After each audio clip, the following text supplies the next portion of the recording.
মঞ্চের ব্যানারে নাগরিক সমাজের পক্ষ থেকে আবারও রাস্তায় আন্দোলন। 2024 সালের 9ই আগস্ট যে নৃশংস ঘটনা ঘটে কলকাতা আর.জি. কর মেডিকেল কলেজ অ্যান্ড হাসপাতালে, এরপর অভয়া মঞ্চ এবং নাগরিক সমাজের পক্ষ থেকে রাত দখলের পাশাপাশি বিভিন্ন ক্ষেত্রে আন্দোলন তাদের দেখা যায়।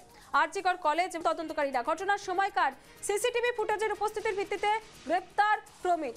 কসবাকাণ্ডে অন্যতম অভিযুক্ত প্রমিতের বাড়িতে তল্লাশি, বাড়ি থেকে নথি উদ্ধার, তদন্তকারীদের সিসিটিভি ফুটেজের উপস্থিতির ভিত্তিতে গ্রেপ্তার প্রমিত।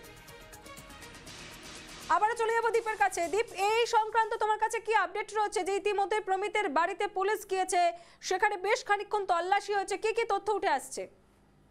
হ্যাঁ, তোমায় জানিয়ে রাখি, গতকাল প্রমিতকে নিয়ে কিন্তু পুলিশ আধিকারিকরা তার বাড়িতে, হাওড়ার যে চ্যাটার্জি হাট থানার বাসিন্দা তিনি, সেখানে সে এলাকায় গিয়ে তার বাড়িতে বিভিন্ন জিনিস তল্লাশি চলে। কারণ এই যে ঘটনা, এই নৃশংস ঘটনার সাথে কিন্তু প্রমিতের যোগসাযোগের একটা লিঙ্ক পাওয়া গেছে, এবং সব থেকে বড় ব্যাপার, যিনি অভিযোগ করেছেন তিনি কিন্তু পরিষ্কার স্পষ্টভাবে এদের নাম উল্লেখ করেছেন, এবং তার ভিত্তিতে তাদের নামে এগেনস্টে কিন্তু এফআইআর তৈরি করা হয়েছে এবং সেইভাবেই তাদের গ্রেপ্তার করা হয়েছে।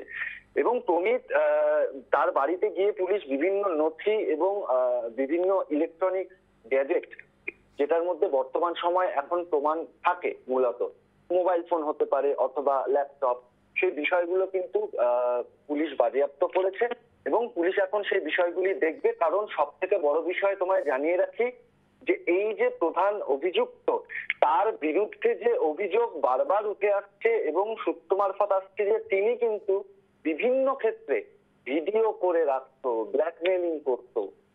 এর মধ্যেও কি প্রমিত জড়িত কিনা, এই বিষয়টিও কিন্তু দেখা হচ্ছে।